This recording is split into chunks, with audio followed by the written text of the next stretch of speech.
You know that feeling. You want to build something online, maybe start a passive income stream, but you just stare at the screen. Yeah. Should you drop ship? Should you build a huge course? I mean, the biggest fear is you'll spend months building something and nobody cares. That confusion, the, paralysis of analysis, that's the pain point for every new entrepreneur. For so long, it just felt like a lucky guess. But the reality has totally changed. We can pretty much eliminate that guesswork now. Today, we're doing a deep dive into an actual market research blueprint. We have sources detailing how advanced AI models were used to find the top 7 high-growth digital products for 2026. That's right. We're looking at a method that used Google Gemini 3.0 to find real gaps in the market. So this isn't just a list we're giving you. No. The mission here is to hand you the blueprint for finding these niches anytime you want. We're going to detail the method, the niches, and the tools to build them fast. Let's start with the approach, because the methodology is, it's the real magic here. It's treating AI not like a search engine, but like a business partner. Absolutely. The research specifically used features like the Canvas function in Gemini. This is not just chatting with a bot. You're creating a workspace. So tell us more about that Canvas feature. It sounds like it really speeds up the process. It does. I mean, think of it like having 2 monitors for your research. On one side, you can feed the AI raw data, like 50 competitor websites or market reports. Oh, okay. And on the other side, the Canvas lets you prompt the AI to instantly sort all that info, categorize it.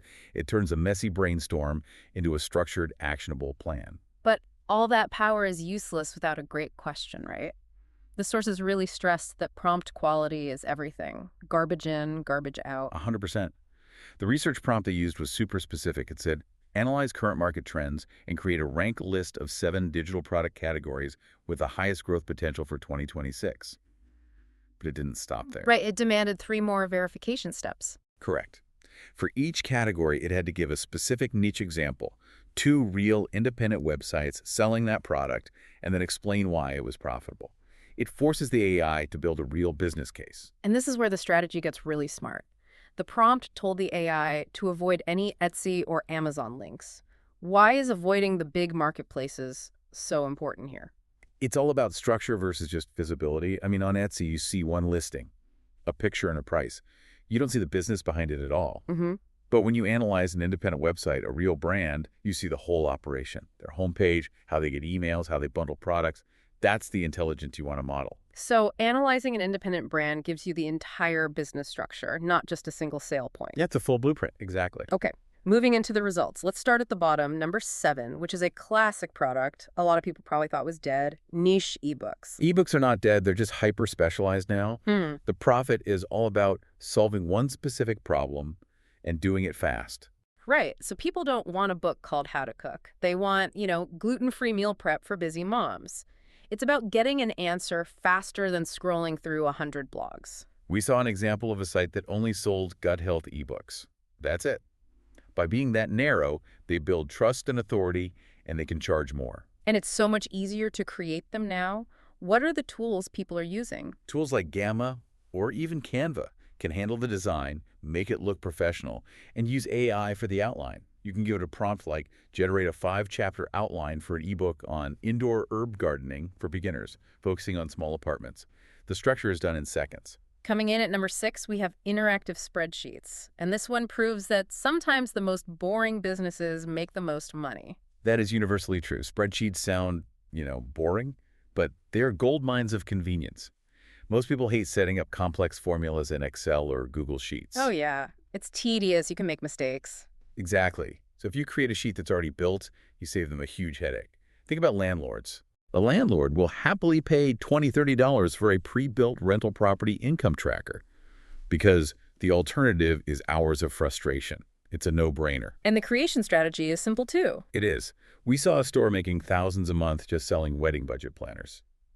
You can literally ask AI to write the formulas for you, like calculating total tax owed. You're just selling time back to people. Number 5 takes us into a hardware trend, digital planners. This is huge right now, with iPads and apps like GoodNotes. The trend is that mix of a tactile feel with digital convenience. People want to use an Apple Pencil, get that handwriting feeling, but also be able to delete mistakes or copy pages instantly. The key here isn't just a pretty cover, though, right? It's the technical side, the hyperlinks. That functionality is everything. If the tabs don't work, it's just a PDF. You need tools like InDesign or even Keynote to build those clickable areas. The tech is the value. The site Happy Downloads showed a lot of variety, with planners for students, teachers, fitness. How do you find a niche that deep? You start by prompting AI for very specific layouts. Instead of a generic student planner, you ask for pages a nursing student would need, like a clinical rotation shift tracker. You target that one person's pain point. And that brings us to number 4, rounding out this first section, mini video courses. This feels like a big shift away from those $1,000 50-hour masterclasses. Yeah, the market has matured. People want low risk, high reward.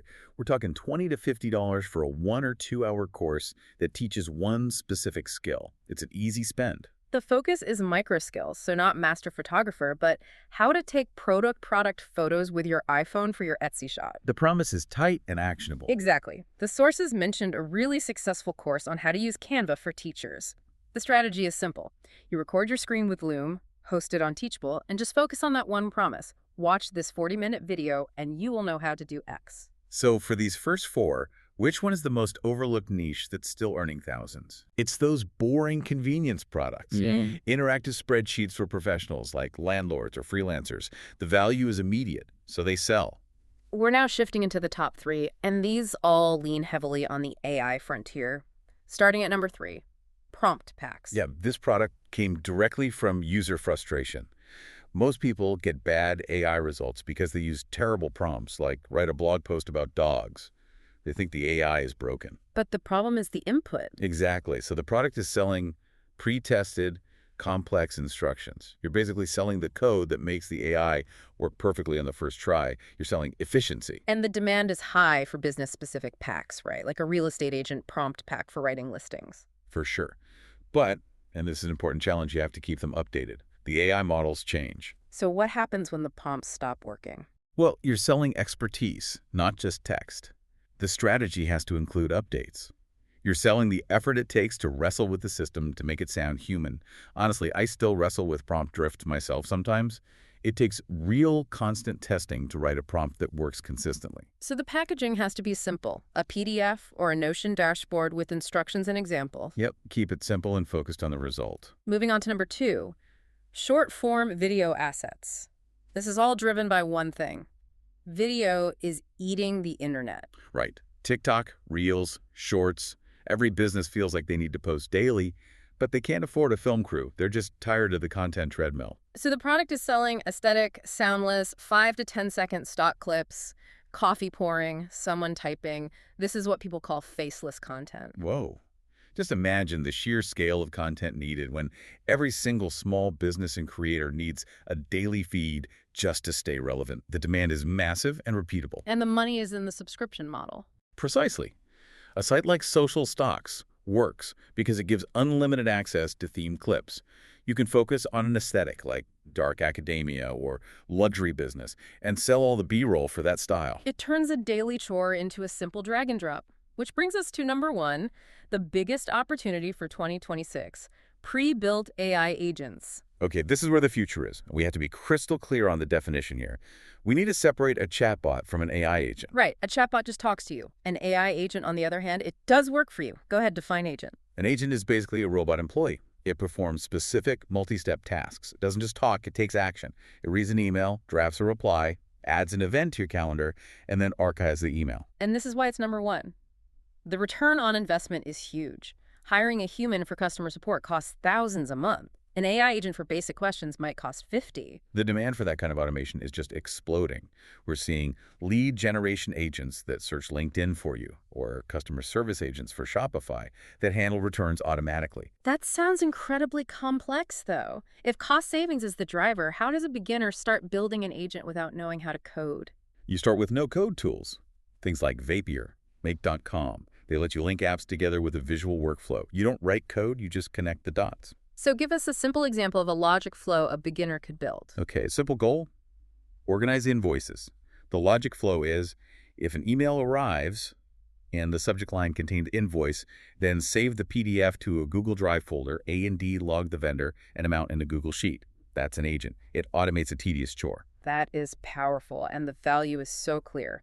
Okay, we have the 7 categories. What are the 3 actionable steps our listener needs to take right now? Step 1, and this is critical. Pick one path. Don't try to do all 7. If you like writing, pick ebooks. If you like organizing, pick spreadsheets. If you love new tech, pick AI agents. And then step 2, build. Don't just plan. Spend 3 days building a minimum version of your product, not 3 months planning it. Perfection is the enemy of money here. And final step 3, own your shop. Build your own simple website. If you only sell on a crowded marketplace, you have to compete on price. On your own site, you set the value in the brand. At the end of the day, the core rule hasn't changed. Solve a problem, save someone time, help them make money, or reduce their stress, and they will pay you. Modern AI tools have just removed all the guesswork. We can see what people want. Absolutely. The data shows us the gaps, but the old wisdom still applies. The best time to plant a tree was yesterday. The second best time is today. Taking action is still what matters. So we'll leave you with this. Take this knowledge and apply it. What specific small problem in your own life, professional or personal, could be solved by one of these 7 products? Find it and start building.